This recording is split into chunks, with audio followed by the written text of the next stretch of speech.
there weren't like movies about entrepreneurship. It wasn't a thing that people knew about or did. And then all of a sudden it was everywhere.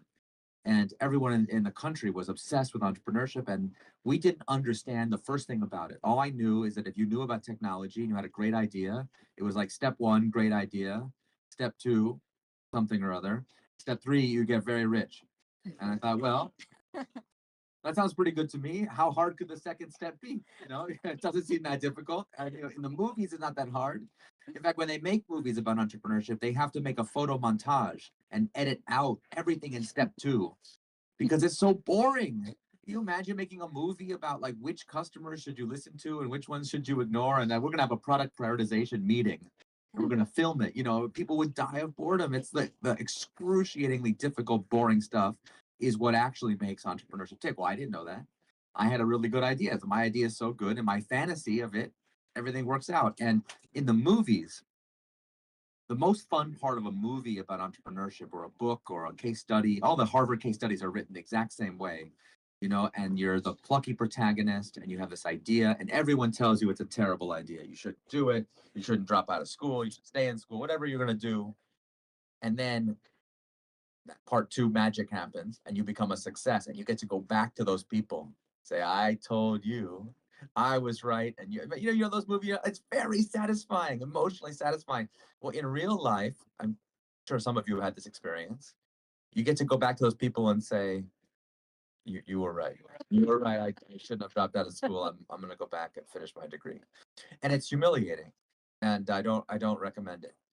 But the advantage of screwing up so badly and being scarred for life by it, for me anyway, was I just was determined I'm not going to have that happen to me again.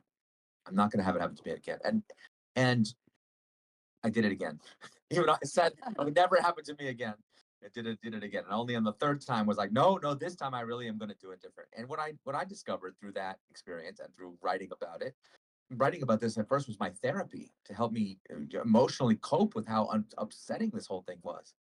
But then I got to help a lot of other people create a lot of other companies. And the pattern that reveals itself over and over and over again is that it's not that ideas don't matter. People always say that it's like either ideas are the most important thing or they don't matter. It's like, no, the idea obviously matters a great deal.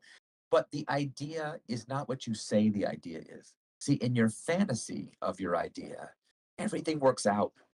Customers love it, and it's easy to produce, and the unit economics work, and VCs love it, and the press loves it, and the regulators, everything's great, and everything reinforces everything else, and you never have to make any trade-offs. In your fantasy, nothing is difficult. Everything's just the way you like it. And real life, you know what I'm talking? Yeah. And that was for you. Real life is not like that. In real life, every time you make one person happy, you make somebody else angry. And it's like, oh, I run over here and I make you happy. Oh, no, I got to make you, and you're running back and forth. The next thing you know, you're running around in circles and you run out of money and you die. Marco also knows this. Yeah, no, I know it. Listen, you can tell who's just read about it in books and who's lived it. It's hard. So it's not that the idea doesn't matter. It's that inside of an idea is the truth. And it's covered in a lot of bullshit. Can I say it's okay? Yeah. Okay? A lot of bullshit. Fantasies and what VCs tell you and what's hot, right? What's hot right now? I don't even know. AI, I guess only AI agents. Everyone doing AI agents today? Yeah, is that true even in Rome? Yeah, everywhere the world over. AI agents. Okay, AI agents, terrific. Yesterday it was Bitcoin, and then it was drones, and whatever it is. So you have like so inside all this gunk or surrounding is somewhere in there is the truth of the kernel of the real thing that really matters. The truth of what matters to customers, what matters in your heart that you really want to build. And we are excavating this truth. You're not born with it. You don't get it on the first day. And the problem is when people tell these stories, when they make movies about it, they edit all that out. They just had the brilliant idea on the first day and they had the right stuff. And every entrepreneur I ever meet is always like, maybe I don't have the right stuff. I say, why? Well, everything's so difficult. My idea is no good. This customer doesn't like it. This guy's mad. I'm like, but I was like, yeah, everyone has that. They're like, not famous person X. Mark Zuckerberg didn't have it or Elon Musk didn't, whoever didn't have it. I'm like, really? Are you sure? Because I know those people. And I can tell you for sure, they had no idea what they were doing either. You always mention that video about Mark Zuckerberg in the movie, Facebook movie, when he's like Yeah. sitting on the sofa and he's like, I don't know. Oh yeah, this is my when Mark Zuckerberg, his star has fallen lately, so people don't admire him the way they used to. But there was a time when he was seen as the pinnacle of entrepreneurship, and people will come to me and say, "I don't have the vision like Mark has the vision. I don't have the determination like he has." And listen, I don't want to take anything away from his accomplishments; they're remarkable. But if you want to cure yourself of the hero worship of these people, you should go look up online. There's a video of Mark pitching Facebook on a couch at Stanford University in the first year of Facebook's existence. If you know the movie, the famous story, you know how he was at Harvard, and then that summer he took the summer and he went to Stanford and he ran into Sean Parker on the street and they lived in the famous house. You know what I'm talking about? That's all true. That part really happened. The house is in Palo Alto. Sean Parker's a real person. Mark Zuckerberg, these all real people. They're not characters in a movie. They're real human beings. And some college journalist or somebody is interviewing him, at a keg party in Stanford and asking him his vision for Facebook. And he's looking at the floor and he's like, I don't know. I don't have much of a vision. It's like he has no idea what he's talking about. And what's remarkable to me is it's the same person. The genius visionary Mark Zuckerberg who took over the world is the same doofus who's sitting on the couch who doesn't know what he's talking about. Because none of us are born with our access to the truth. We have to work at it. And, if you have the determination like a scientist or like a philosopher or like an artist, right? If you have the determination to discover the truth, entrepreneurship can be a very rewarding life.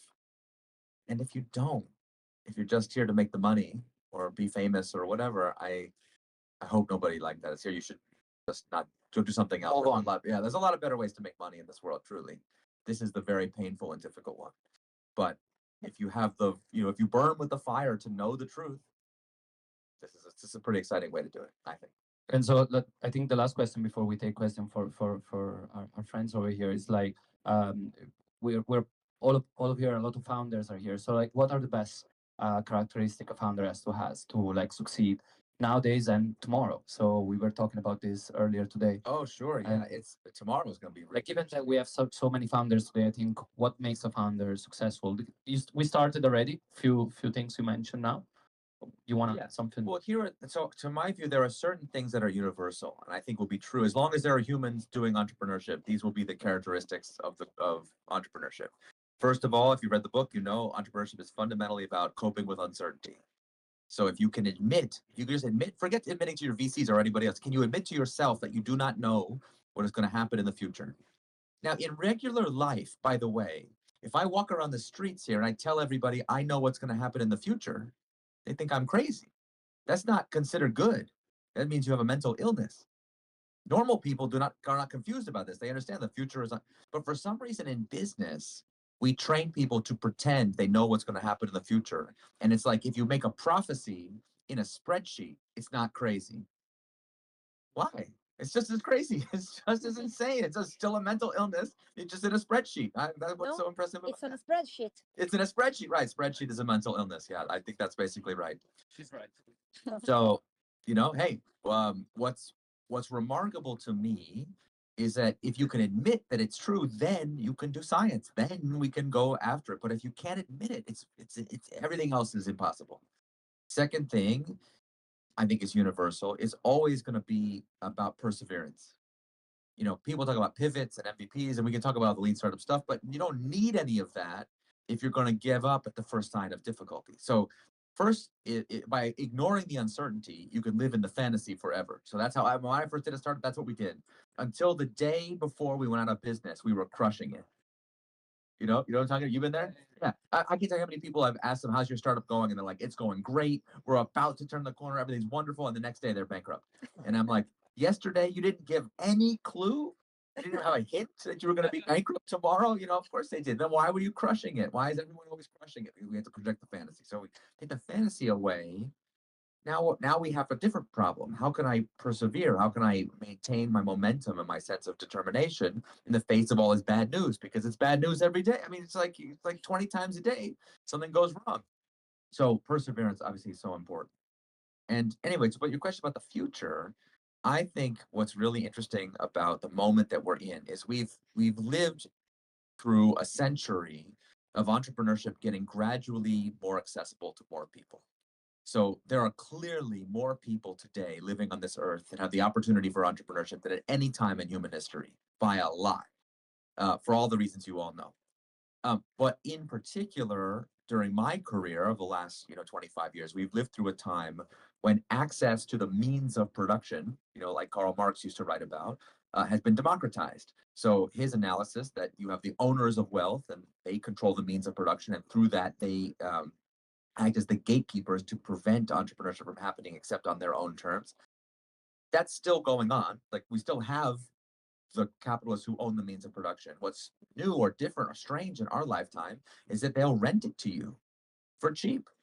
So if you can take your credit card and go on AWS, you can have the same level of computational power and access to customers and market. You can have the same as the biggest company in the world, and that's really interesting. So a super interesting transformation that we've lived through. But all that is about to change because the unit economics of AI are very different, as I'm sure everybody understands. This is the first time software has ever had cost of goods sold as an important component. A lot of founders I know who come from software do not know how to calculate cost of goods sold, and they're having significant unit economic problems because they've never had that problem before. But on top of that, the level of gatekeeping required to start a company is about to collapse in a way that it has not in previous generations. So it's about to get very interesting and strange. So yeah, we can talk more about it. You were saying there were going to be so many more entrepreneurs in the future. So much easier. Catastrophically more. Like, it could really be a problem. I don't know if we're prepared to have this level of competition in our economy. It's not really, this is not what we're set up for. But yeah, in Silicon Valley, people are talking already about how soon will we have a situation where we have $1 billion company that's run by one person. It's just a single person solo shop. That, just to conceive of such a thing would have been impossible even 5 years ago. That not that obviously couldn't have happened 5 years ago, but we couldn't even imagine it as a possibility. Now it's well within reach. So that's unstable equilibrium. So it's going to get real weird. So where there's uncertainty and geopolitical strangeness and when things are going wrong, like, that is the time for entrepreneurs. So, and listen, for the broader world outside, be careful what I say. Like, I think there's going to be some disruption. I think it's going to be difficult. I don't mean to undersell what's coming. I think it's potentially be very risky. But for entrepreneurs, that disruption means that the whole civic fabric of all of our societies, all of our institutions, what I call the civic infrastructure that governs public life, that's all being turned over. We're going to make new ones like our grandparents had to after the war. It's going to be like that.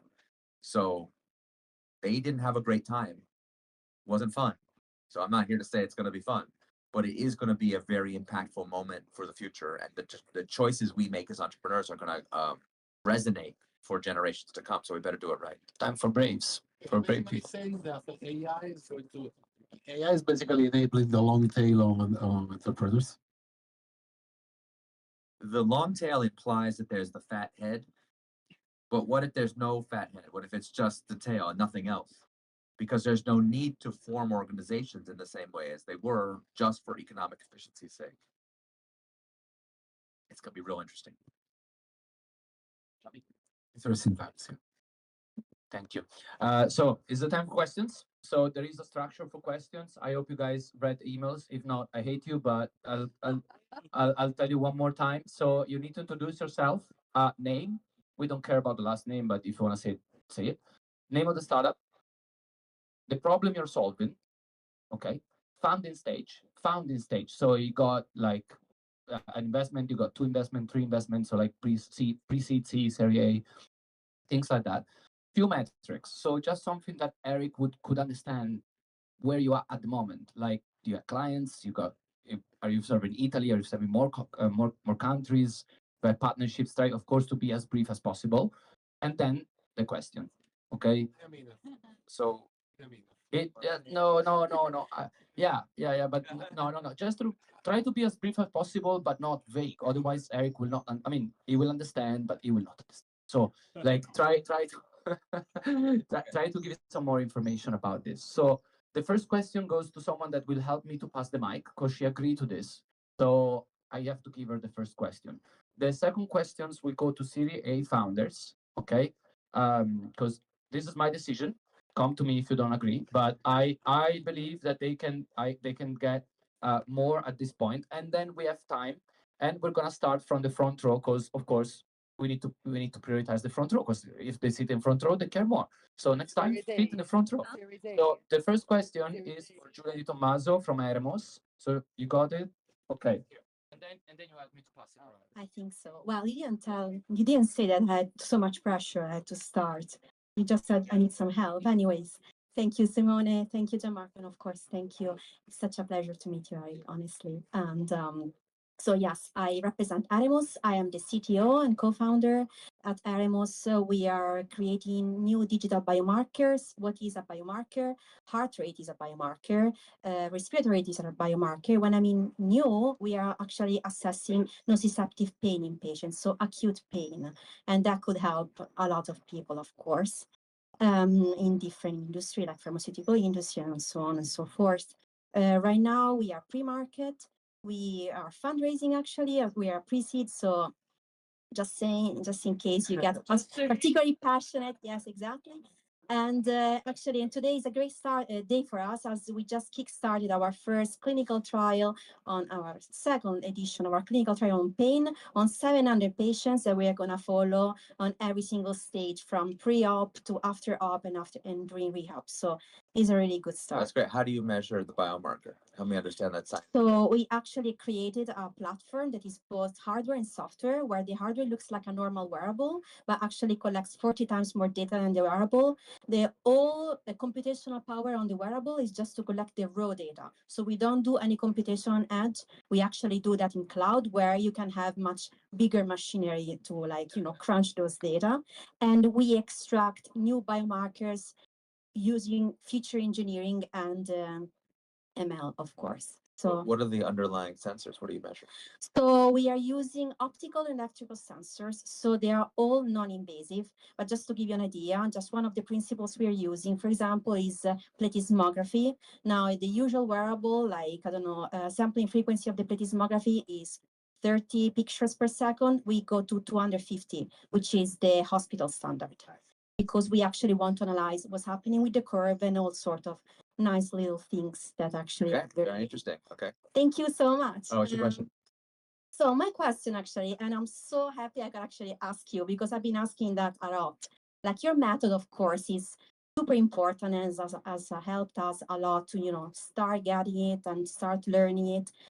But in highly regulated industries, especially in my case, where I need to go through, ethical committee approval, get clinicians there, start talking to nurses, start going on patients and actually even pay for, like insurance, for example, all these little nuances that make an MVP very costly. So how expensive is for us to fail and to do what you suggest as conversion? You go there, you try, you fail. Maybe I don't have enough resources to fail, so I need really to succeed. But that kind of goes against what you're suggesting. So how do you fix that problem? Okay. Well, you're not going to like this answer.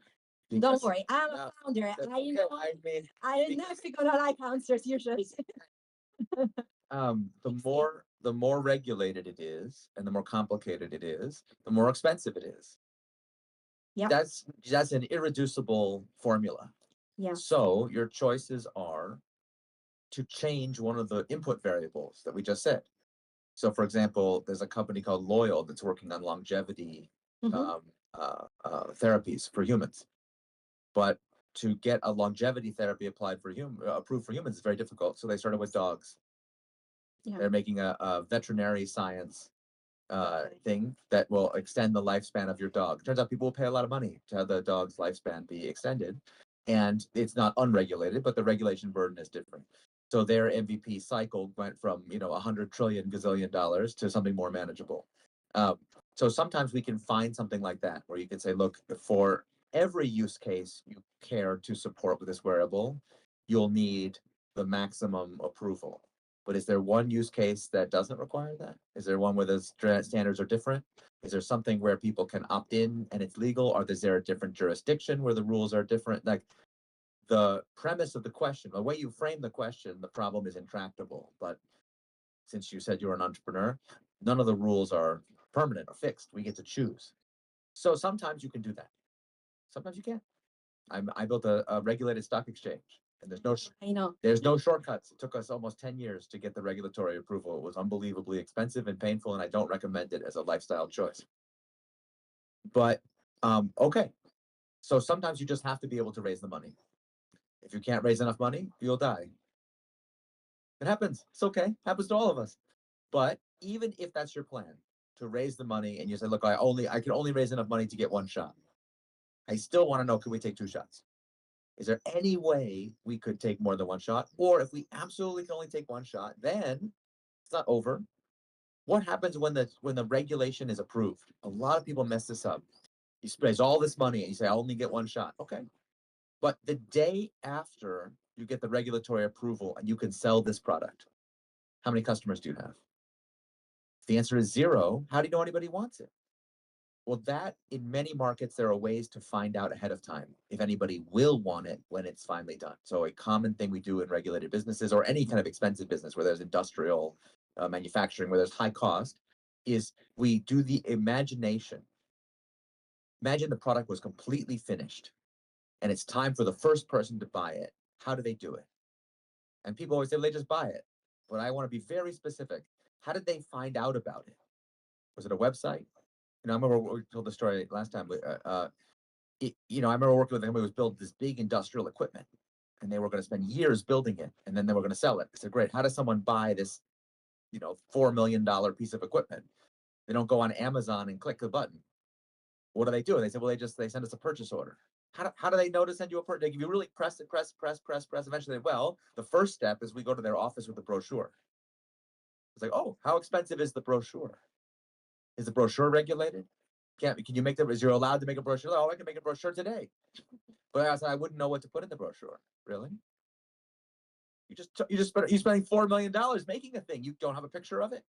You don't know what it looks like. You don't know what it does. You don't know its specifications. Of course, you know the answers to all those questions. So whatever the plan is for the future, we could do it today.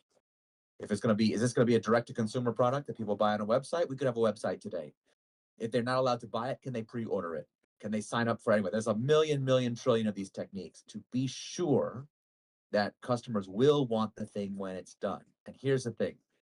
You've pitched this to me as an irreducible set of actions that must be taken and can't be made cheaper. And a separate question of who will buy it. The irreducible complexity over here, I said it's a choice. It's based on requirements. You have a set of requirements for this product. It has to have 250, whatever it was per second. I didn't understand anything about that, but I trust you. Has to have the thing, it has to have the feature engineering, and it has to have this, it has to, okay. I hate the word requirement. Okay. From my point of view, the laws of physics are required. Everything else is optional. So over here, we have a specification to the customer to get them to order. And over here, we have a specification to our engineering team for what to build. And they're the same. But do they have to be the same? Did God say this thing has to be the same as this thing? No. What if we make it easier over here and see if customers will still buy it? And that is often where the breakthroughs take place, where you realize that part of why this is so difficult is we've held ourselves to a standard that the customer does not share. And if that's the case, sometimes we can get it done faster. So I told you wouldn't like the answer. Sorry. It's a very cool company. I'd be happy to help you raise money or whatever you need. That's a very interesting. Please answer afterwards. Thank you. Thank you so much. You were so brave. She's brave. Julia, the next one is Alessandro Cillario from Cabit with a blue t-shirt. So Ale, I don't know if you were here when I said the name, your name. I was here. Okay. Problem. Alessandro Cillario already said, co-founder of Capit. We are basically helping companies to orchestrate their complex storage system to a deep technology that is a geo-distributed cloud system, more or less. We raised so far 25 million from international investors in UK and in Italy. So a very just brief question, because I guess that, you're probably one of the person that met so many companies in the world and great founders and failed founders and everyone. So at the end of the day, what is your definition of success for an entrepreneur? Oh, I love that question. That's a wonderful question, because I have personally helped people make literally billions of dollars personally. Never mind the enterprise value. So I've watched many people go from having a meeting like this to being one of the richest people in the world. And I'm not jealous. I don't mind that they're so rich. I really don't. And I don't get angry about the inequality. That doesn't bother me. What bothers me is how miserable so many of those people are. What is the point of being so rich if you're still unhappy? And I think part of the reason why so many startup founders are having like a public meltdown on social media, you know, this, you know, I'm talking about, there's certain people that seem like they've lost their mind. They are acting bizarre. And it doesn't really make sense. If you're that rich, why are you on social media at all? Just go retreat to your private island and enjoy life. You know, like, why does it make you so angry that someone's criticizing you on Twitter? What do you care? I think there's a deep psychological wound that people go through where they've been forced to compromise their own values in a really profound way. And they wound up being the villain of the story that they were supposed to be the hero to. Yeah. And rather than acknowledge that that's true, because that's very painful, and make amends and fix it, instead they've decided that the world is wrong and they're the hero after all, and they're going to make it so. Someone once said to me about one of these great founders, they said, so and so, he doesn't do what's right. He makes what he does right. He does it first, and then he figures out how to make it have been the right decision. And that to me is so many of these founders who have lost their way. Like they have lost the ethos that made their company initially see something that we could all imagine and admire and want to be part of. You know, remember Don't Be Evil from Google? Yeah. That's a joke now. People laugh when I say that, but we really thought that's what it was going to be. So I think we have to start thinking of success as entrepreneurship. It's really not about how much money we make, which I think is a very misleading goal. And not even really how big is our company or how famous or how impactful. Rather, the question ought to be, how much did we accomplish the purpose with which we set out at the beginning? I call it mission drive. To what degree is our organization committed to the mission? And to what degree is that a structural commitment that can outlive ourselves? And I feel like I've been very downer today, I'm sorry, but if you study the history of capitalism, especially the last 200 years, you will discover this very bizarre phenomenon, which is the crazy that we're seeing with our billionaires is not new. So there's a very famous entrepreneur from Scotland in the 19th century named Robert Owen. Anyone know the tragedy of Robert Owen? See, we don't study entrepreneurship history. No one's interested. He took over a textile mill. I think it was a textile mill that was in bankruptcy. And he had this idea that if he treated his workers well and he educated them and provided old age pension and had free healthcare, and I could go on and on. He was so far ahead of his time, you can't imagine how modern his writing sounds if you read it now. That he could turn this bankrupt mill into the most profitable mill in Great Britain. And he was right. He did it in like 15 years. It went from total bankruptcy to producing the best quality products and making all this money. And his investors were furious. He was wasting so much money on worker welfare and all this other nonsense that they didn't. So 3 times his own investors tried to get rid of him, and they succeeded on the 3rd try. And they drove the mill right back into mediocrity, undid all the things that he did, and they strip mined it for parts, basically. So they didn't go bankrupt immediately, but it was no longer a special place. The ethos of the thing was lost. And you say, well, Robert Owen had bad investors. But I could tell you story after story after story in every generation, every decade for 200 years, we're having the same thing, where people independently discover this idea that if you do it right, if you have an ethos of human flourishing, your company will be stronger and make more money. And then we take it apart. We screw it up. The investors kill the goose that laid the golden egg. And then we wind up with all these miserable founders. Either they made the compromise themselves, but if you refuse to compromise, they'll kick you out. So to me, success is building an institution that is so strong, has such a strong ethos, has such high integrity that won't happen to you. And those people retire very happy. So that's what I wish for you. I hope that, yes, I hope that answer. Yeah.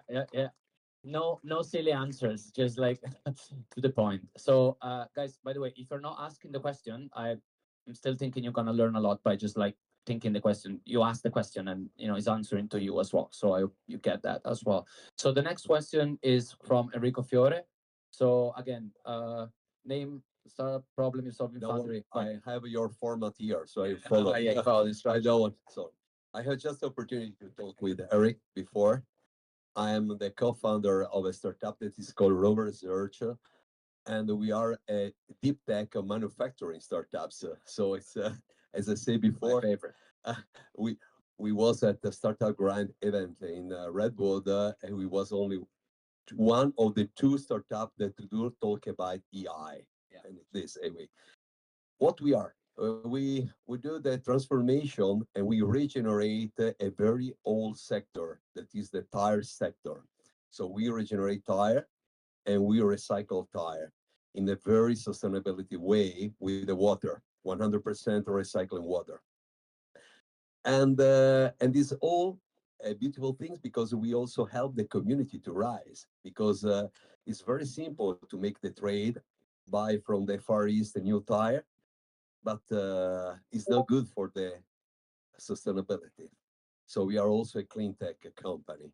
So what they say, how a company, a startup like our, can grow up and can be put on the spot in the market in a, in this way, in this moment where or you have AI, we have also an agentic AI in our system, in our technology. Nobody cares. Yeah, I know. Okay. I know. But we are not a PowerPoint presentation or a simple API new of, but we are manufacturing. Thanks. Yeah, thanks. So one very common misunderstanding about raising money as a startup is people think if my startup is hot, it's in the hot sector that everyone else is, then it will be easy to raise money. And this is like the grass is always greener. You have that expression, yeah? That's somebody. So the problem is in the hot sector, and I'm sure we have some VCs here. They know. In the hot sector, they have to meet with like 10,000 people a day with the exact same business plan, and you have to stand out in that crowd. So it's not easy. If your thing is hot, it's not easy. If it's not, no matter what you do, it's never easy. And when a sector becomes hot, generally speaking, the people who are like the stories you read about how easy it is to raise money are people who were in that business like 5 years ago when it wasn't hot. So like, why is OpenAI what it is? Like Sam Altman was doing OpenAI in 2015.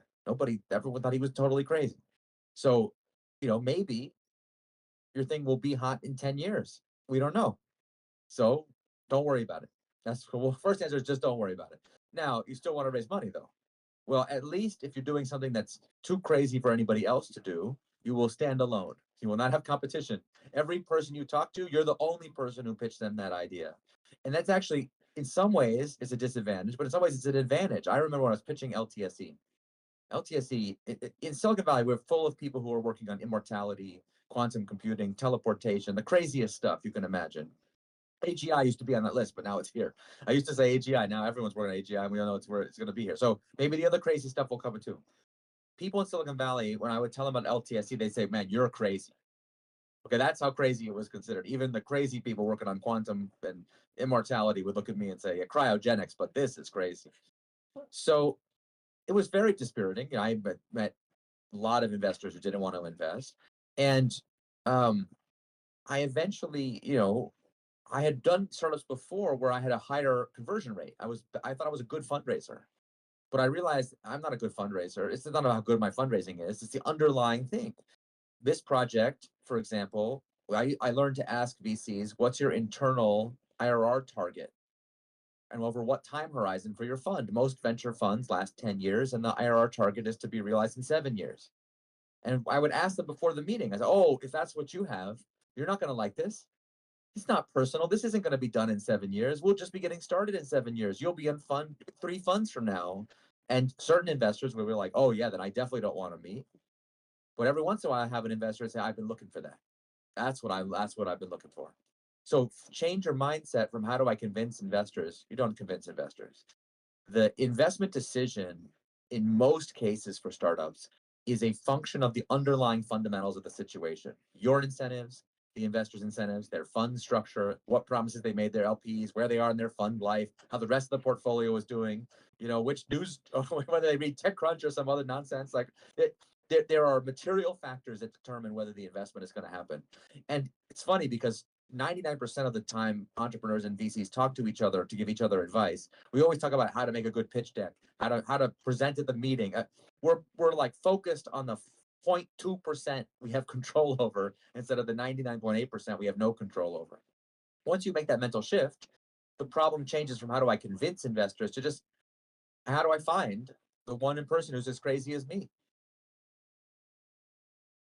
If there's 0 people, well, sorry, then you'll die. I mentioned that person we're all gonna die, it happens. But if there's even one person who has that same insight that you do, now the question is how can you find such a person? So by changing your mindset about it, then the noise won't bother you. It's like, okay, everyone wants AI agents. Anyone who's pivoting into AI agents and any investor who's all hot for how much independent conviction does such a person have? Do you really want someone who gets excited about the latest thing on your board? No, you don't. You want someone who's deeply convicted about the thesis that you care about because you plan to do this for many, many years to come and you want them to go on that journey with you. That's my advice. Thank you, Eric. Eric, I hope that answered pretty much your question. So the next question goes to Alberto Ronco from Trinec. Is he here? Here. He's in front.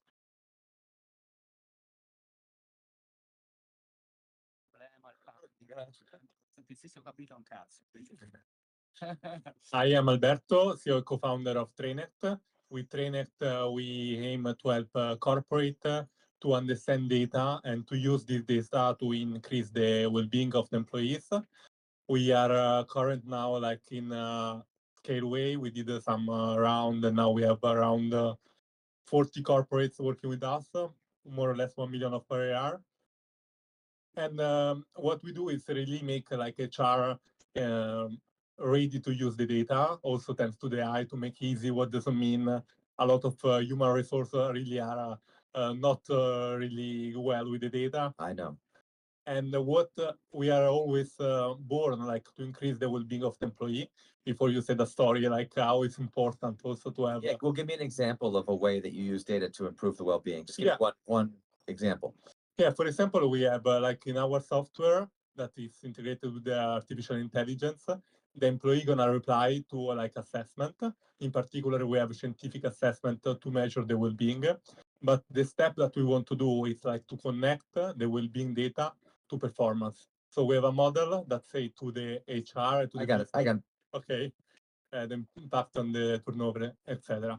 So now where we are, so we are really trying to scale. But like when you go to US, because I did some travel in San Francisco, you came out and say, okay, I want to be the biggest HR company in the world. After you're back in Italy, you say, okay, if I got to 1 million, it's already super success for me.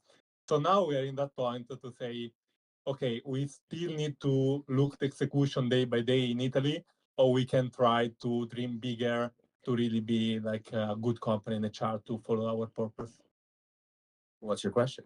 So when you have this like doubt, what do you suggest? Like to keep straight on the execution, like day by day, or just you don't have a question at all. You know the answer to this question.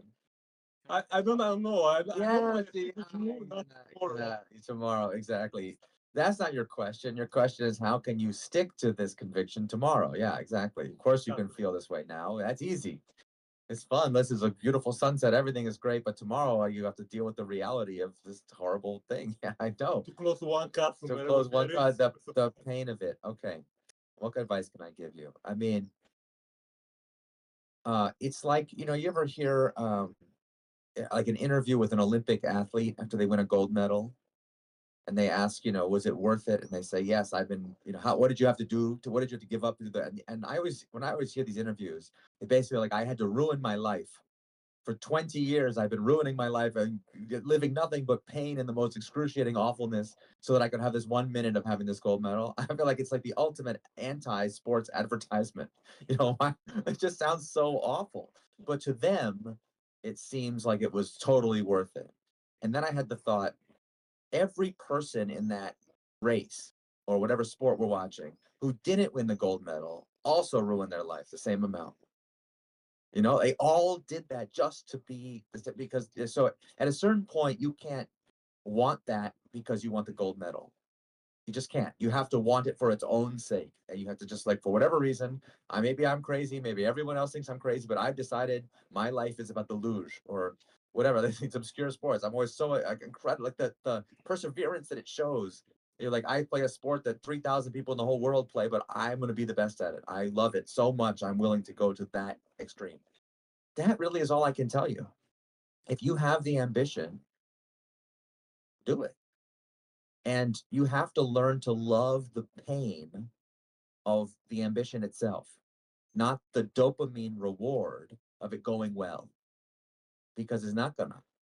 And scaling, the reason why scaling is so painful is the more you succeed, the more you become aware of the gap between where you are and where you want to go, because you're always trying to grow by an order of magnitude. And normal people in normal jobs don't have that. They experience day in and day out incremental reward for incremental effort, incremental reward. So it's nice. It's soporific. It's soothing, actually. They like to complain about their job. It's actually enjoyable to go out, have a drink, and complain about your job and go to the job the next day. You don't have to take the job home with you. It's fun. That's actually nice. What you're doing is not nice. It's not fun. It's not soporific, because every time you get to $1 million ARR, you just want to know, why don't I have 10 million? Believe me, when you get to 10 million, you're gonna be asking yourself, why don't I have 100 million? The gap between 1 and 10 is smaller than the gap between 10 and 100. You'll have 10 times more pain every threshold you cross. So if that sounds good, if you can learn to love that pain, go scale and be a global superpower. I love it. I'll help you. But this is my honest answer. If you don't, it's okay too. Like, I absolutely understand it is very unpleasant. It's no fun at all. You have to want the underlying thing so much you're willing to put up with all that difficulty. But the flip side is, once you've formed the determination to do it, then all the things that are currently obstacles to you, they cease to seem like obstacles. You eat them for breakfast. It's your food that you feast on. And over time, it doesn't get less painful, but you suffer less, because it doesn't bother you anymore, because you accept that's what you signed up to do. Thank you. Thank you, Eric. So the next one goes to Luca Ruggeri from Scooter. Is he here? The Chief Technology Officer. Yeah, sorry, I haven't seen you. I'm so sorry. He's Gianmarco's co-founder. Yes, I am. I'm Luca. Nice to meet you. But sorry, I got surprised because I didn't prepare any questions. So That's okay. you have it? Yeah. Okay, so you go first, and I in time. You are in the list. His CEO put it in the list, actually. Eric, my name is Claudio, and I'm the founder of Tracting. My company solved my personal problem in the beginning because my motorbike was stolen, and I decided to create a GPS tracker, advanced GPS tracker, to solve this problem. We have a lot of problems in Italy in this case. And now we are market leader in Italy. We have more than 60,000 customers. And I was very inspiring from your book from the beginning, and the way how to act and how to run a startup. What's the point now? Now we are, let's say, a grow-up company, and we are not, how to say, so fast anymore as a startup, because you need structure to grow.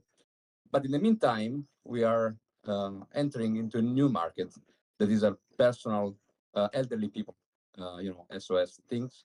So my question is how we can, continue to grow in a stable way, but in the meantime, thinking and acting like a startup in this new market. Oh, I like that question. Yeah.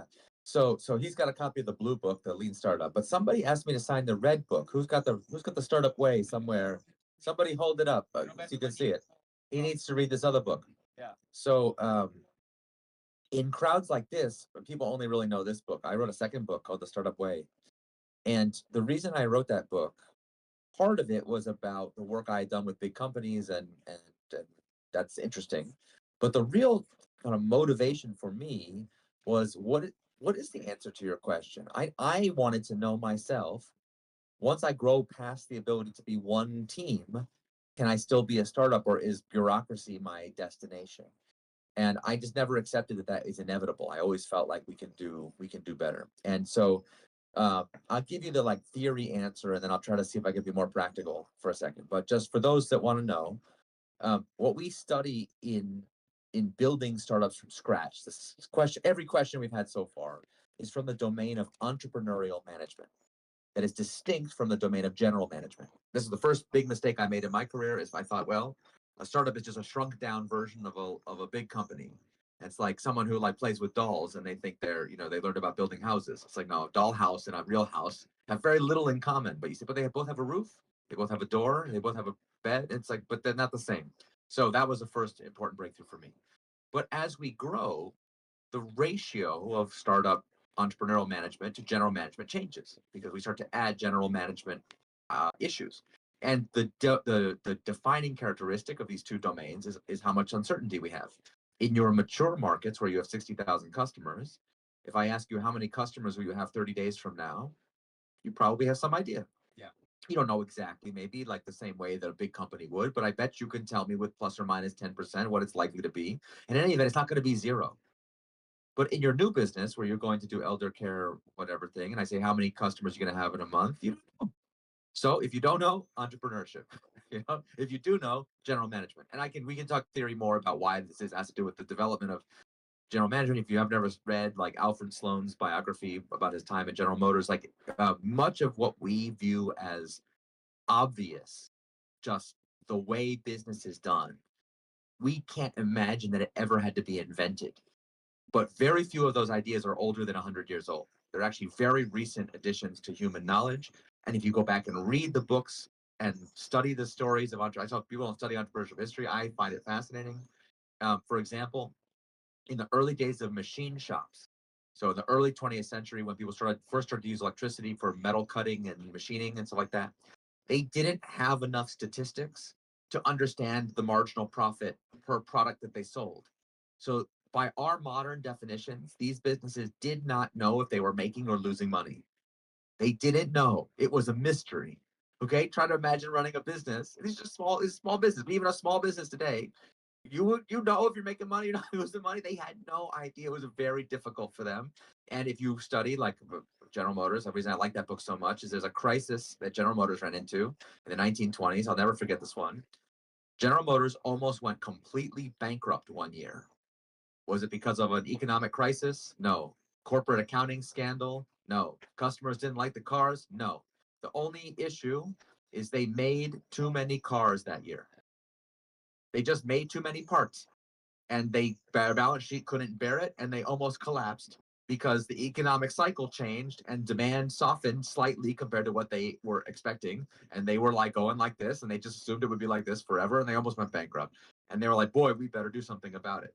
And they the reason we have the Bureau of Labor Statistics and all these economic indicators in the United States is like business lobbied the government to be like, we need advance warning that's going to happen again. And they developed the statistics and the accounting and all this boring stuff just to be able to answer the basic question of like, how do I know if a manager is doing a good job or not doing a good job? Before this, in the 1920s and before, a manager would say, I'm doing a good job because I did more of my job this quarter than last quarter. Like, oh, if it's up and to the right, I guess that's good. A lot of entrepreneurs still run their company this way, but be careful.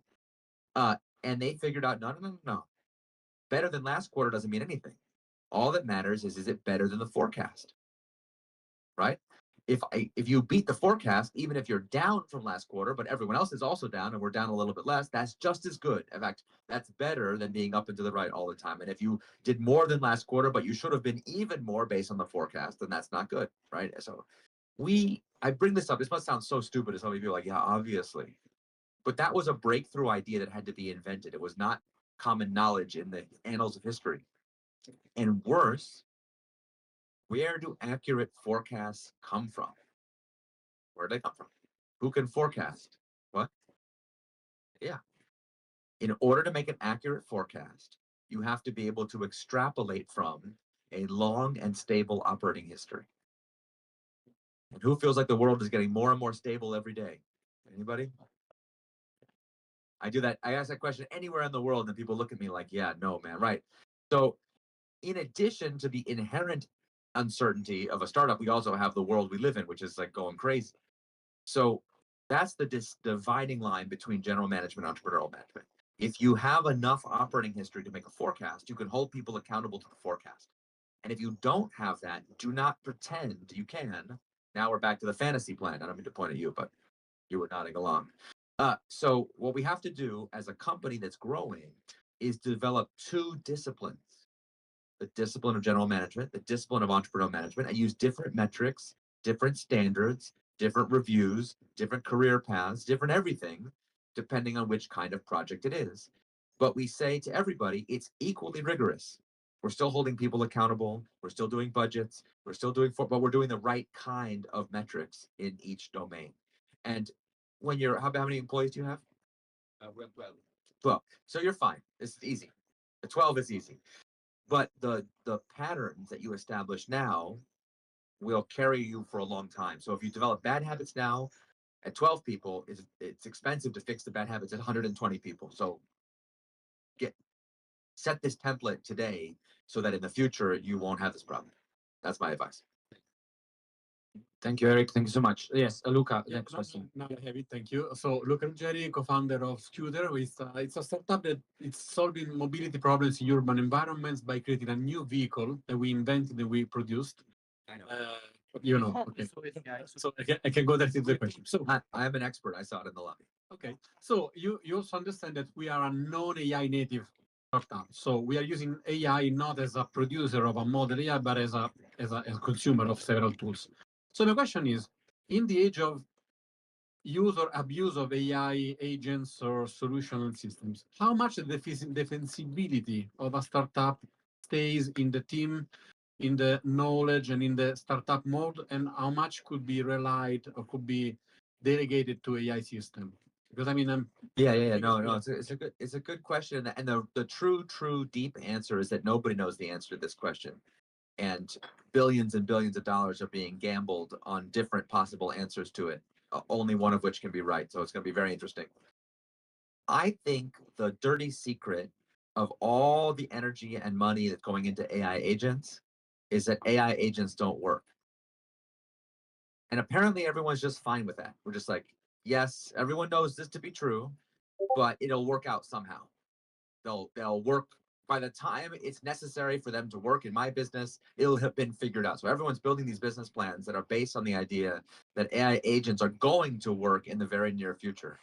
But if you look at our general progress on the underlying problem of AI agent completion rates, I don't see the evidence that we're getting any closer, except in certain very specific scenarios, like OpenAI Deep Research.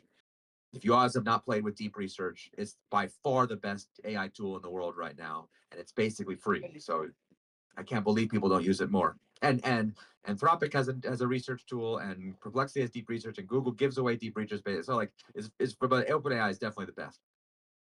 So like that is an agentic use case that is very effective, and even that one, which I think is by far the best that I've seen, has a non-zero hallucination rate.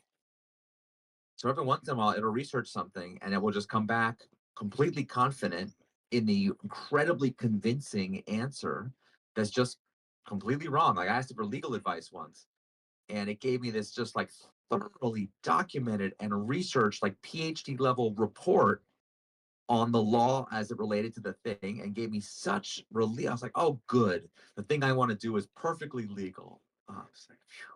And then I was like, I'll just send it to a human lawyer and double check.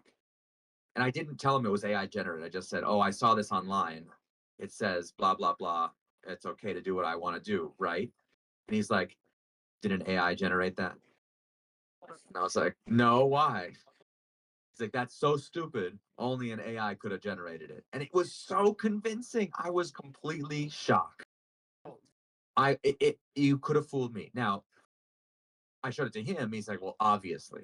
The reason all these engineers are super pumped about AI agents is they can't tell the difference, right? I'm going to build general software for everybody. So I give it all these great prompts. I say, tell me about the history of jazz music. Tell me about this, and it produces these really great results. And I can't tell. I don't have the taste necessary to know if the results are good. And so anyway, the reason why AI agents don't work today is they are stacking hallucinations on top of each other, because an agentic workflow is one in which you ask the LLM to do something, and then based on the results of that, you ask another and another and another and another. And the more powerful, the longer the chain, the more powerful the span of control. If it was humans we were talking about, we'd be talking about the managerial span of control of the device. And the thing that's really tricky about it is most of the time it works great. So people make an MVP and they're like, wow, it can trade stocks for me. It doesn't lose any money. That's terrific. But now every link in the chain is an opportunity for a catastrophic hallucination. So let's say your probability is 1 in 100. By the time you get to 100 links in the chain, you're basically guaranteed a catastrophic hallucination every time. So anyway, I don't mean to be a downer about AI agents, or I'm sure there's someone in here who's like figured out the solution to the AI agent problem, and they're like, well, I'm going to go make $1 trillion and screw you, and God bless. I'm just saying, in general, that's what I observe. So I wouldn't be that worried about it, is basically my answer. It may be that every human craft is subsumed into AGI like in 3 years, in which case everything we're talking about is kind of moot. Or it could be that 3 years from now, we're still talking about how AI agents are around the corner, or anything in between, right? There's a huge range of possibilities. So forecasting that, I think, is a fool's game. And especially since you're not an AI startup anyway, what you want to do is focus on taking advantage of the tools when they work. And otherwise, I would stay away from the hype and the noise. I wouldn't try to keep up with all the latest this and that and this startup and that startup. Like, if you're going to study, if you're going to do anything in AI, read the research papers when they come out, and all the commentary and the noise and the best practices and the this and that. I would just, that's a waste of time. Switch it off. Turn it off. Keep it like we have the extras. Hi, Eric. Nice to meet you. I'm Serena Mignucci, CEO and co-founder of Bufaga. Bufaga is a clean tech startup. We remove atmospheric pollution in a measurable way through our product lines that can be installed everywhere. We also have a product to be mounted on the rooftop of vehicles. And so basically our clients, thanks to us, can install our devices and can be sustainable in a tangible and transparent way, because we give them through a dashboard data about how much pollution they are removing, so about the impact they are having. And they also can be sustainable in a cheap way, because we can give them for free with premium packages, and we can monetize through advertising because we have displays on our devices. So we can put them in airports, stations, subways. Pollution meaning carbon or something else? No, particulate matter. Particulate matter. Okay. Yeah. PM2.5, PM10. Do you filter it out, or you catalytically break it down? We filter, and then we recycle our filter. So we are also Interesting. Very interesting. Okay. And we are a seed startup. We closed a pre-seed round 2 years ago of 300,000 euros. Congratulations. Thank you so much. And we are raising the seed round now. That is a bit more tricky than the pre-seed. That seems like a very hard startup to raise money for. I'm actually very impressed that you managed to get even the pre-seed done for it. Yeah. The pre-seed, you can sell a dream. Now they want metrics, but actually we have clients because we are active in 6 different infrastructures. I'm sorry, is this always done indoors or indoor particulate matter? Both outdoor and indoor. What did they buy? Since now both? They buy both? Yes, we are mainly right now in parking lots. So Parking it's lots. semi-indoor areas. To make the air quality Better. while you for users. that's wonderful. I mean, as a user, I love it. Thank you so Yeah, much. I hate that experience. Totally. Huh. What a crazy idea. Okay, I love it. The crazier, the better from my point of view. Okay, great. Good. Excellent. Let's hear your question. I love it. Thank you. We are trying to have a positive impact with our business, but also to make money. It's not so easy, but with the new revenue model about advertising, it's better. But what's the most difficult thing for us about implementing your method? I think first we are making hardware, but I think it's more difficult to get a feedback from our clients because we are talking to big corporates, real estate funds, and they take a lot of time to give an answer, to schedule a call, and even the feedback is not so clear sometimes. So, but do you have to talk to big corporates? Are those the only possible buyers? They are the best buyers for us, but we are also talking to public administrations. In Rome, we are installing. No, but isn't there somebody who can get back to you quickly?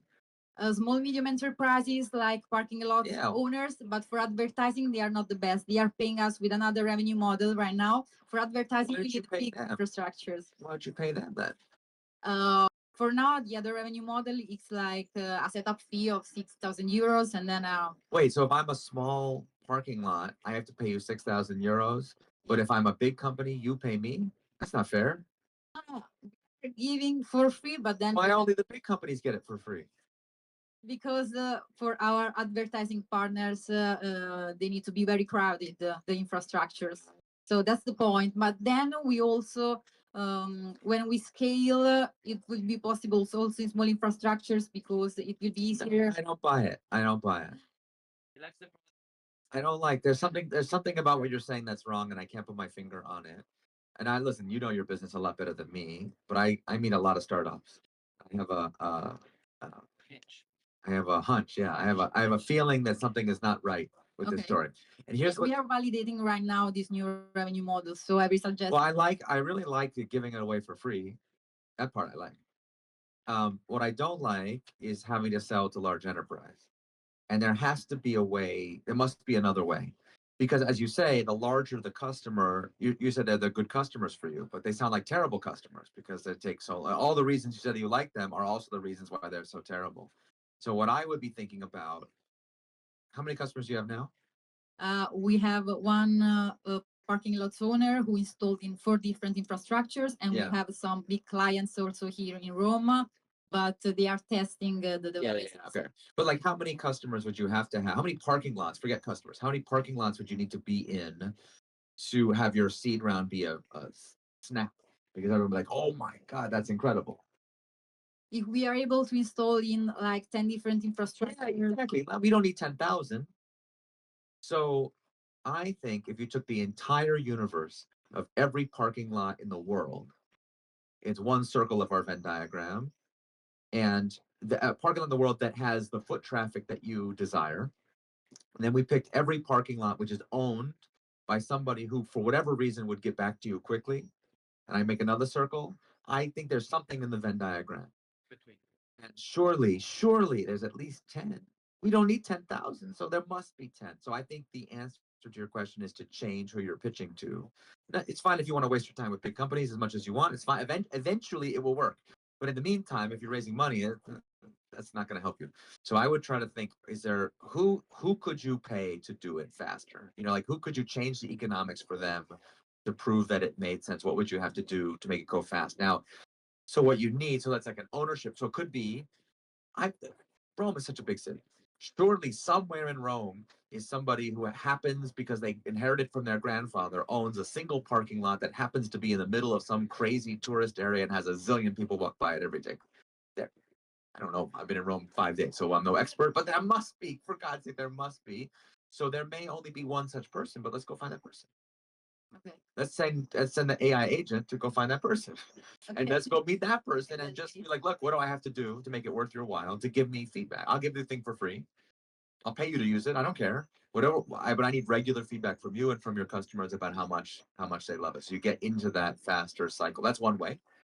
The other way, the classic theory of early adopters is an early adopter is someone who has an extreme version of the pain that your product solves. So I would think, I don't know any parking lot owners myself, but I've been in a lot of parking lots, and my impression of parking lot owners from someone who's been in their lives is they don't actually care about my experience whatsoever. If they could care if I live or die, as long as I put the little ticket in the machine, they don't care. But there must be somebody out there who does care for some reason. And I'm going to make something up now. There's somebody whose parking lot is so polluted, people won't park there anymore.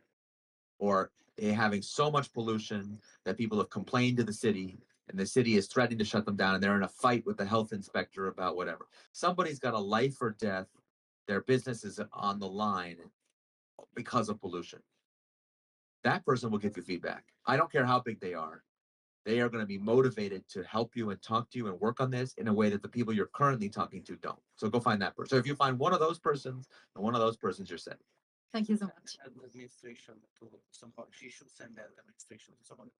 In fact, that's a great idea. Now we're talking. You should get some parking lots in trouble. Yeah.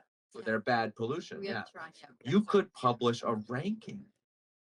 This is what I like. I want you to drive around to a bunch of parking lots, and I want you to publish the most polluted parking lots in Rome and in every city, and just like put it on tourist websites and stuff and shame them. and then let them call you and say, how do I get off this list? This is just killing me. I can't be on this list anymore. No problem. I'll get you off the list. Oh, now that you're on the list, it says it's not free anymore. Okay. Thank you. Thank Yeah. you so much. It's an idea. It's an idea. Victoria. So the next one, Victoria Ciccaroni. Thanks. Hi, Eric. I'm Victoria, CEO and co-founder of Wellic. That's acronym for We'll Let You Know. And we are an app that helps software engineers manage their career the same way you would use an app to manage your energy bills or your personal finance. And then we use all of that data so that companies can make top hires, especially now in the period of AI where every company wants to hire AI skilled devs, but no one's actually saying what an AI skilled dev is. It does seem like a bit of a problem. Yeah, so this is actually a really fresh thing. We started working on it 2 weeks ago. So Oh, congratulations. yeah, I'll let you know how that goes. We'll let you know. Anyway, I actually have personal questions. It's actually a double question, right? So looking back in your life, which do you think was the biggest like make or break moment or person that helped you achieve the success that you have? And then following on to this, which do you think is your key personality trait that helped you achieve the success? And if we took away from you, you wouldn't be Eric anymore. That's 3 questions, first of all, because you asked my moment and my person, and yeah, exactly. Yeah. Or Well, yeah, moment or, okay, so. your mentor, or it can be like an actual experience. Well, I'll tell you an experience. So I was, how old? Probably 22, and I was doing a startup, and it was the first startup where I really felt I had enough knowledge to be dangerous, to want to do things differently. So I've always had this belief, like long before I could say the words lean startup or knew anything about it, I really thought we should be more scientific in our decision making. We should go faster. And when I was I was like an intern at Microsoft, and in an era when the year that the product came out was in the name of the product. Remember Windows 95? It's like the cycle times were so slow. We could tell you what year the product came out. That was good enough. We couldn't release more than once a year. So in that environment, I was like, we should go faster. It's like faster than once every 3 years. How fast? And I'd be like, I don't know, once a year, once a month, I would say the most extreme version of the answer I could think of that people wouldn't think was crazy, figuring that we would compromise. So if they say 3 years and I say 6 months, then the answer might be 2.5 years, but I wasn't responsible. So anyway, so I always had these intuitions, but when I finally had the chance to be in charge and do it myself, I kind of didn't have anybody pushing back.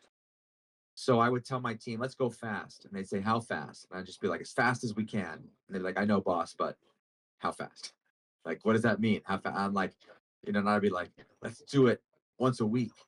And they'd be like, okay. And I was like, oh, wait, okay. They're like, yeah, how do I do it once a week? I'm like, I don't know. I'm like, let's do it once a day. They're like, how do you do it once a day? I don't know. I only ever had to compromise with people. I never had to be in charge. So anyway, it took me a while to get comfortable doing things my own way in this kind of bizarre way. Like a lot of stuff, lean startup is so common sense now. People think it's so obvious. But when I was doing it for the first time, people thought it was very out there.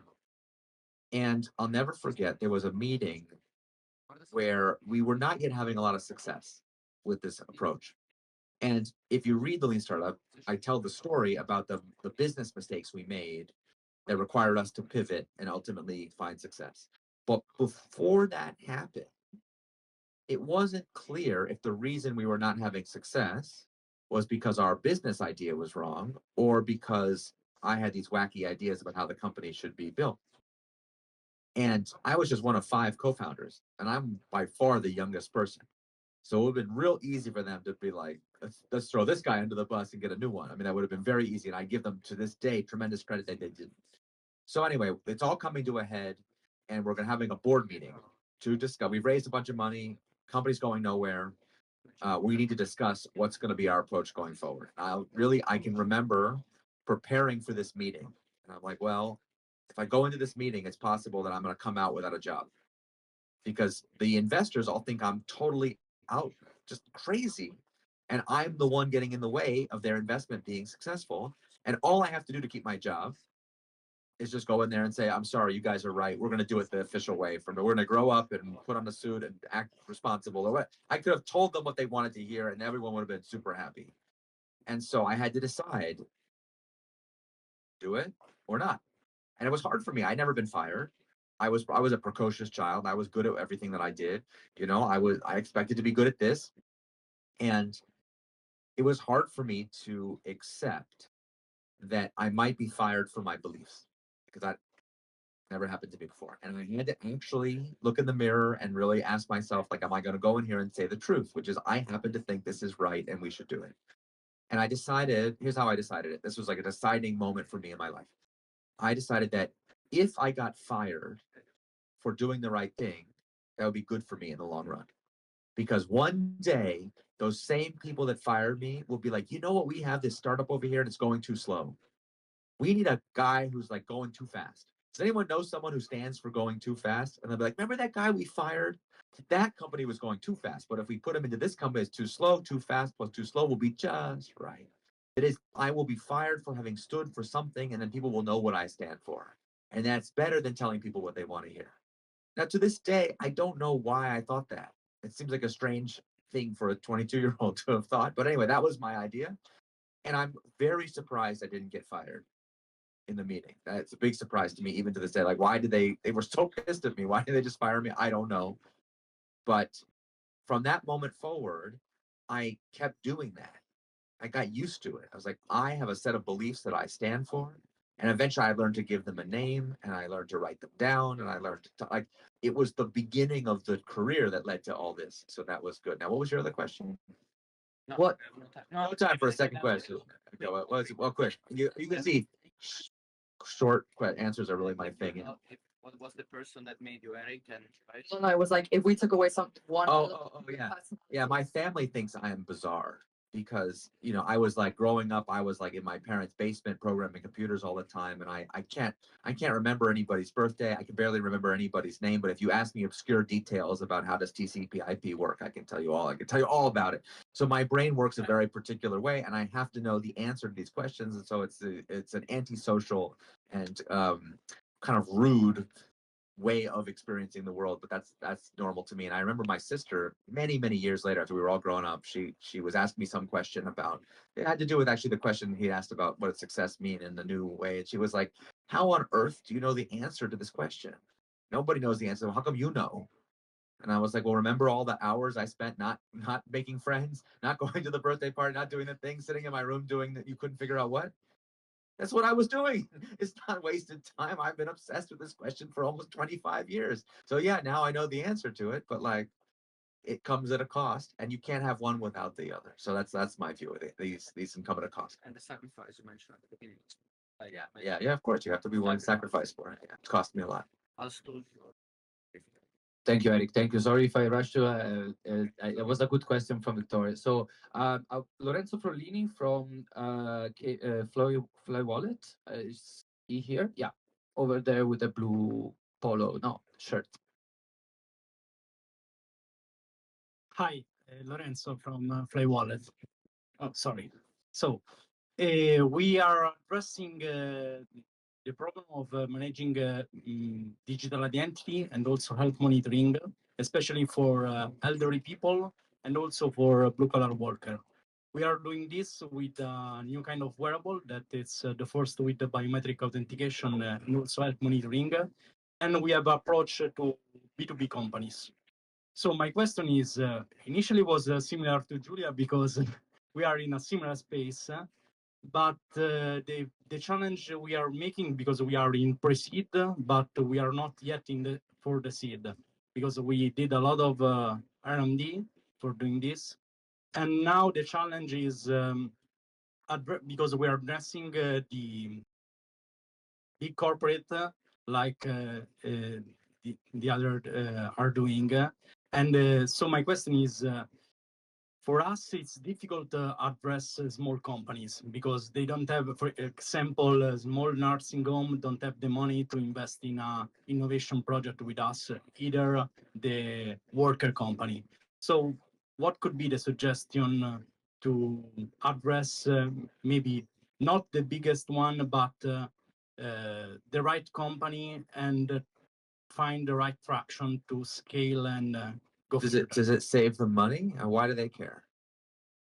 Sorry? Why does the nursing home care if their patients wear the biometric or not? Yeah, actually, it's about small companies don't have the money to invest. No, on this. but if they did have the money to invest, what would be the benefit? Or they were big, what is the benefit? Is it a health benefit? Is it a money Yeah. benefit? What's the benefit? Both, so for example, for the worker, you have the health monitoring, so you can monitor all the health. Why stuff do you care? Because you can prevent accident, and Well, why do you also care? because you need to improve the worker health. Why? Because otherwise they can die, or they. Yeah, but why do you care? Why me? Why does the customer care? Why do they care if the workers live or die? Because otherwise they have problem with their worker, with the reputation, and also with the law, of course. For example. Of course. Yeah. Of course. No. I wish we lived in a world. I mean, I just said to the other person, I wish we live in a world where most companies cared about that, but I don't see the evidence that that's true. But you've answered your own question just by asking why. You have to find someone who has a reason to care more than the average. Okay. And I think B2B to C, like this kind of thing is very difficult. Okay. Yeah, we are only yeah. B2B. No, because they have to wear the wearable. Yeah. Okay. So it only works if the company, let's do the work case. The healthcare one's even worse because you have insurance and all kinds of other things. But in the worker safety one, you got to get the company to buy the wearable and tell the worker to wear it, and they have to actually wear it, and the company has to look at the data to make right. Like a lot of things have to happen for them to get some benefit from it. And at the end, the benefit is the worker accident that didn't happen. It's even worse. It's like, yeah, if you get money, it's easy to know that you got the money. But here it's like, well, you didn't not get money. It's like you went to the casino and you didn't play, so you didn't lose any money. Yeah. That is true. We should get people not to go to the casino. But have you ever tried that? Someone wants to go to a casino, you're like, no, it's more profitable for you to stay home. Yeah. And they don't want to listen to you. Yeah, that's very difficult. Yeah. So to overcome this difficulty, you must find a workplace or a healthcare facility or something where the need to keep their workers safe is more than just a sounds good. Okay. The problem is urgent for some reason. They are about to be shut down by the government because their safety record is so atrocious. They have a massive problem with the health of their patients because of some mystery factor they can't figure out. And if you can't find someone with such an extreme version of this problem that all the other things you talked about become easy to solve, then there's just no business here. None. And you need to pivot to something else ASAP. Yeah, actually, there is one of the company we are talking that, for example, they had problem with workers that died for extremely hot. They need a wearable to know they were going to die in the extreme heat. You can prevent the heat stroke, or you can, but why did they send the people into danger in the first place? Because they go around in the countryside. Or no, I understand, but that means they don't care. Here's the problem. It's not that they have the problem, they have to care about the problem. Okay. So yeah, and I don't mean to teach this. I never want to make light of people dying in the field. It's actually awful. And to me, the fact that we have these companies that do stuff like that is an indictment of the company, not of you or the worker. And I really don't mean to make a joke about it.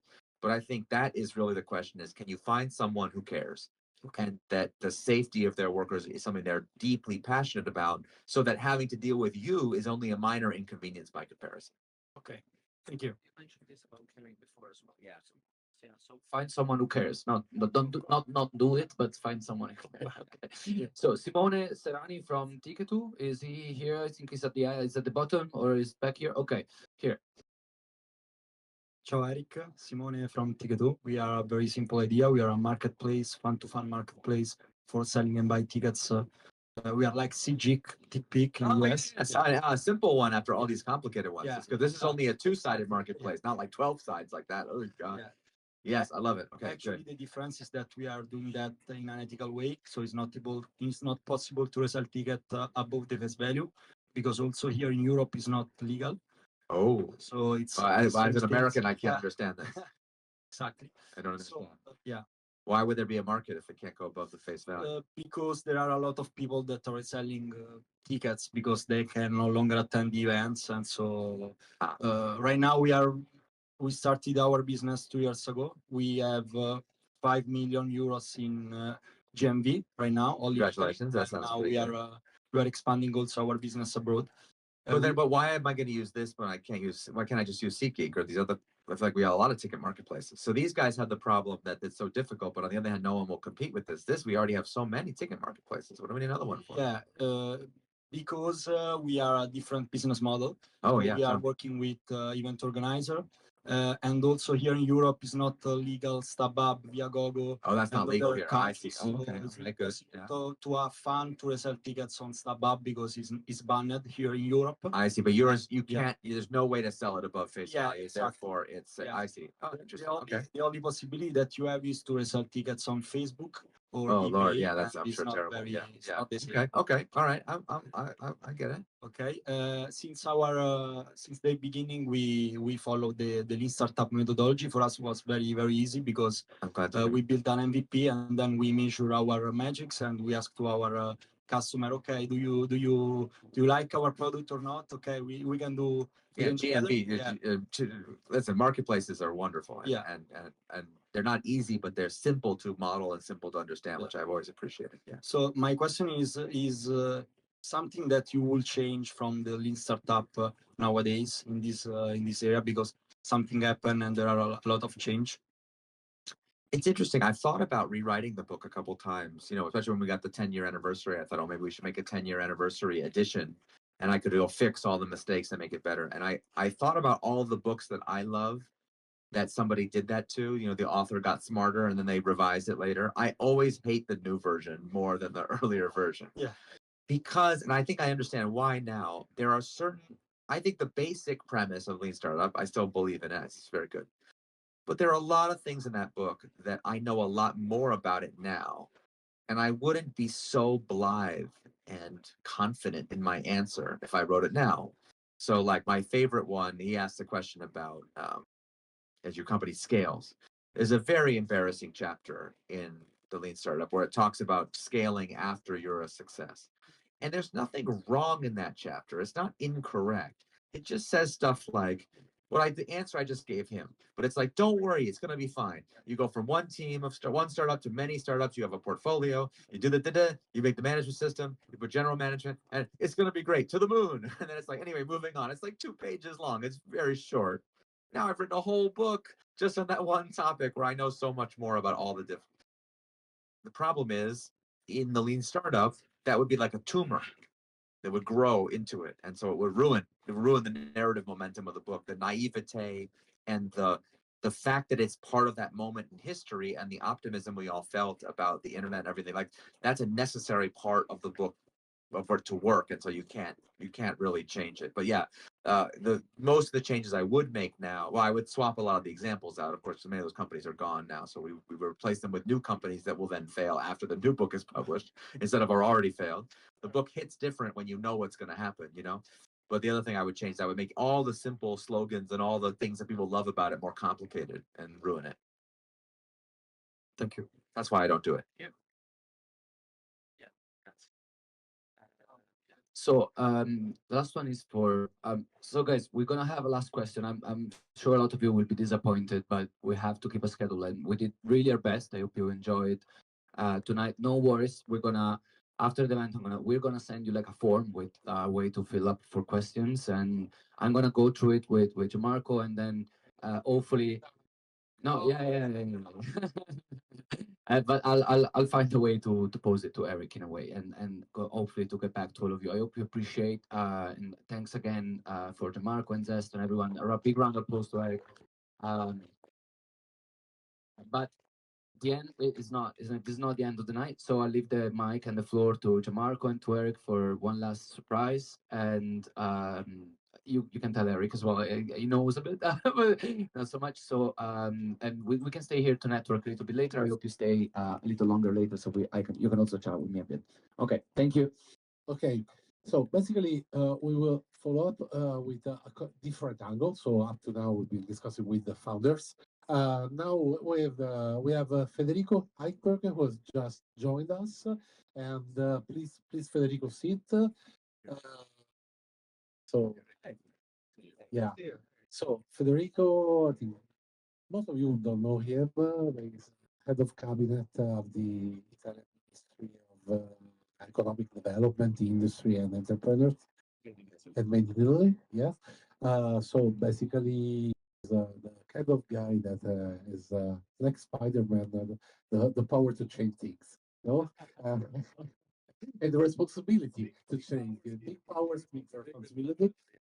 And yeah, with Federico, we often discuss on if there are silver bullets or things that can be done to in order to implement the scenario and environment. Because Italy, just let me go in a few fields for Eric, is well, basically is one of the G7 countries, so one of the most important industrial countries in the world.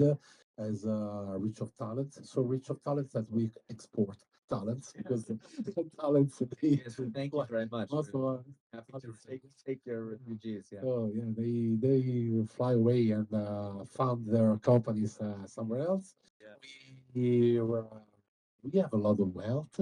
The latest number I've seen is that we have something like 6 trillion of private wealth in the country, Yeah. and the 2 trillion are cash in banks. Wow. Okay. And it seems that we are struggling to find our formula in order to become a kind of startup country and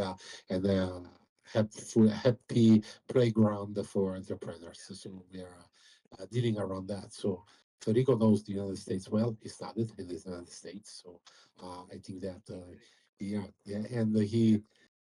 Oh yeah. You really know. Yeah, so we I think that you've seen a lot of developing ecosystems traveling around, and probably you can have some suggestion for us. So I'd like to maybe to Federico ask some. Thank you, Gianmarco. So I think I'm the one standing in between you and the dinner, right? So it's quite an quite an uncomfortable condition because your appetite deserves an early answer. So I'll be very quick. First, to really to thank Gianmarco for this stealth initiative, right? That's the definition. So it's really great. I mean, the location is just wonderful, but most of all, having Eric with us is an honor for our country. I'll just focus on one thing first.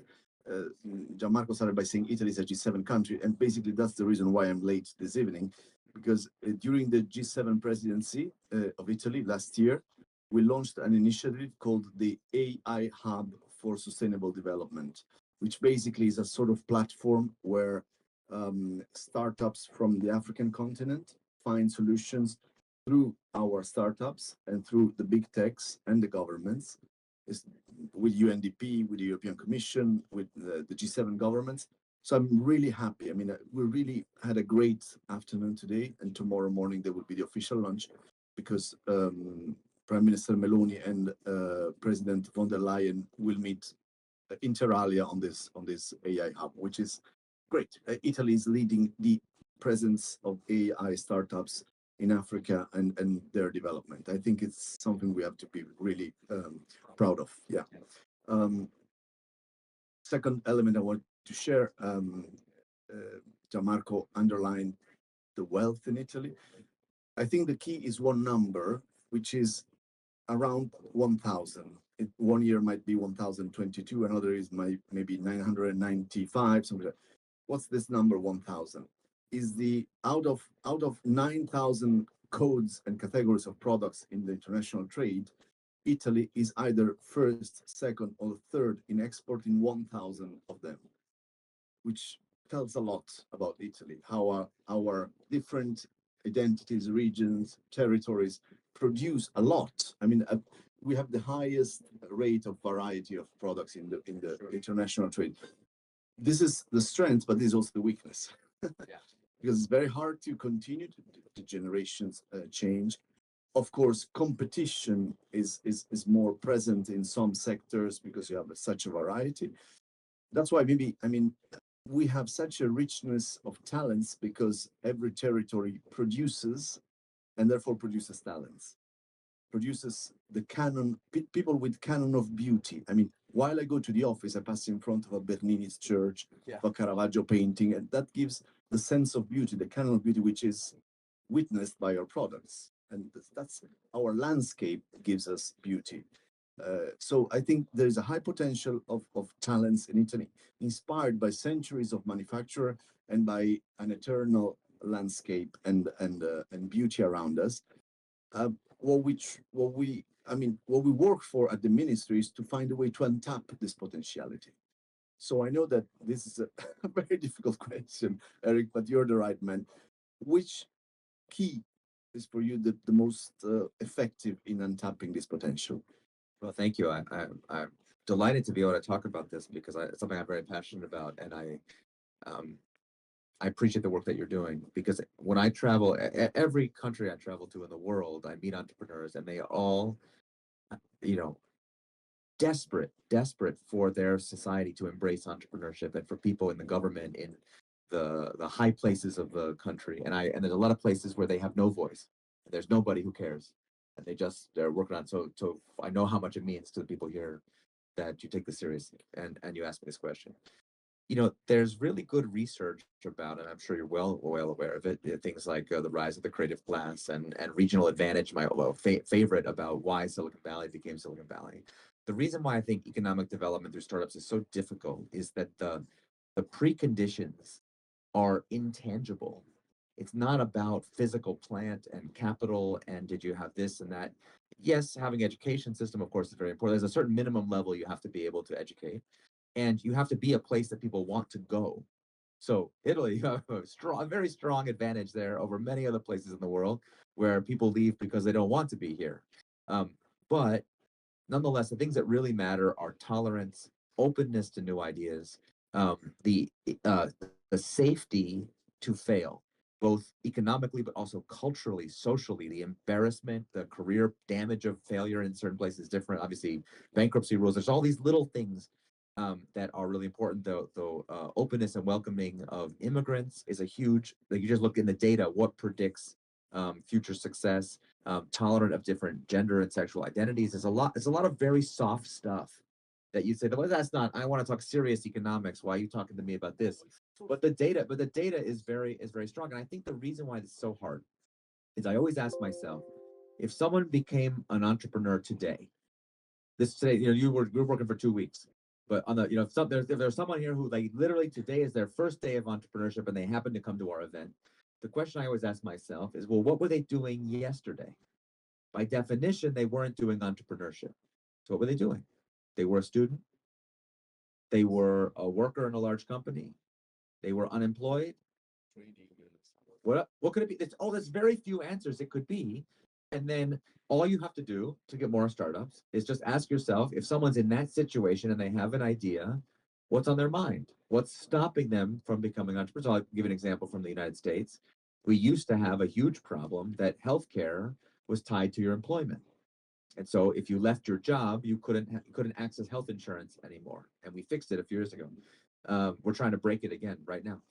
So for a while, I used to have to convince people that if they quit their job, their kids would still be able to see a doctor. It was very difficult. People, even if I was right, they were afraid. It was scary. So when that was fixed, it unlocked a lot of possibilities for entrepreneurship. So that's where I would look, not in the fancy people graduating from the best universities or the richest. I want to know the people who are not in those places, who are, they're in a union, they're unemployed, they're doing something today that looks not important. What could we be doing? What are the obstacles in their mind that prevent them from taking the risk of doing entrepreneurship? And then from that simple thread, you start pulling on that thread, then you'll discover, oh, they're afraid of the bankruptcy rule, or oh, they're afraid of their career, or they're afraid of, I don't know Italy well enough to know what the real issues are, but the answers are all right. Everyone in here knows what I'm talking about. And you could easily say, so yeah, I would be looking for those kind of soft or psychological factors more than the material factors. Thank you very much, Eric. Well, I recently met people coming in a delegation from Japan, which is a country that has many similarities with Italy, because it's a long story in history. And I think that it's understood that countries that have a very long history and success in manufacturing, which means producing goods and selling goods, haven't understood yet that the economy in 21st century relies more in using goods, connected goods, to enable services as recurring revenues. So, and so there's kind of still a discrepancy between the physical economy, economy of goods, and digital economy. While I understand that the most advanced economies has understood that the new economy relies in conjunction of physical goods and digital services. Have you seen any similar pattern in other countries? Think about Oh, no, mobility, it's funny you mentioned, automotive turning into mobility services and so on. it's funny you mentioned Japan because I remember having a meeting with Toyota. You know, because of lean manufacturing, we have this special connection, Toyota and I. So I've gotten to do some things with them over the years. And I remember doing a meeting with a bunch of their designers and engineers and executives. And I said, you guys know that in the future, most consumers will see a car as a smartphone on wheels.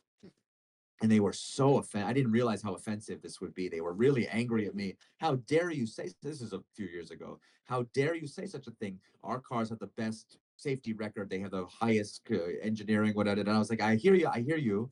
But the young people, all they care about is can they plug their iPhone into the entertainment system? And they were like, why do they care about that? I was like, that's all they care about. The all the things you talk about as quality to them is a commodity because all cars have good quality now. It's the days of competing on that basis are long over. And not to say that it doesn't matter at all. And of course, you meet performance car people every once in a while, but like how well the navigation system works used to be a minor afterthought, and now it's like if you ever, I remember when people first got Tesla. Tesla first was in the Bay Area. It was a hot thing to have one of the first Teslas, and so I got to ride in many people's Teslas for the first time. They were like so excited to show me this incredible new space age car. And what did they demo for me?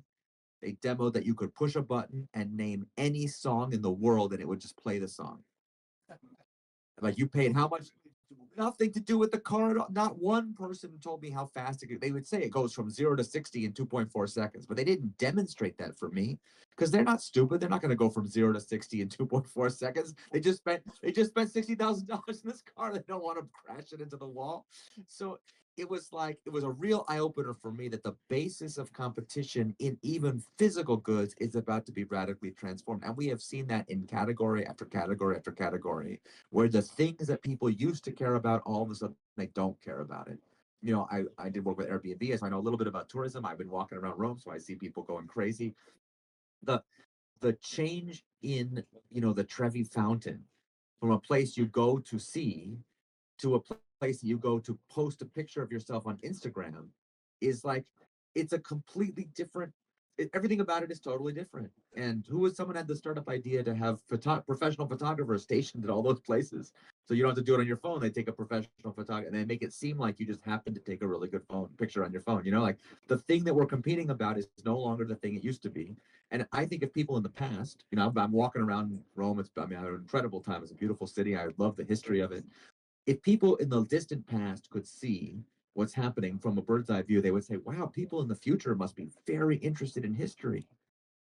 What? They're going to all the historical places of Rome. They must be so educated about ancient Rome and the Renaissance, and they must really care about the Medici. And it's like, they just think it looks cool on Instagram. It's Instagrammable. They can't imagine how stupid people are now. It would be inconceivable. So if the whole basis of competition of a whole country could be changed in tourism, think how big tourism is, how much that's changed. So that's going to be true for every category. And with AI, it's going to be even more so because now every product can be custom tailored. Everything can be mass customized. It's going to be totally wild. So when I'm with emerging economies, it's funny. Italy has the problem of being too rich, too much money, which is its own problem. You have the success in exporting can make you feel complacent and be like, why do we need startups? We got all this good stuff. We got all this money. In places that don't have that, they are like, if only we could attract more investment. So you have already so many advantages. But when there's a changeover in the technological paradigm, it upends relationships. So people who were formerly strong become weak and vice versa. So it creates new opportunities. And so, yeah, if the country can embrace it, if you can embrace that mindset of that disruptive possibility, plus all the resources you already have, what a powerhouse combination that could be. But you gotta actually unlock it. Well, I think basically we are realizing that our wealth is close to be disrupted. That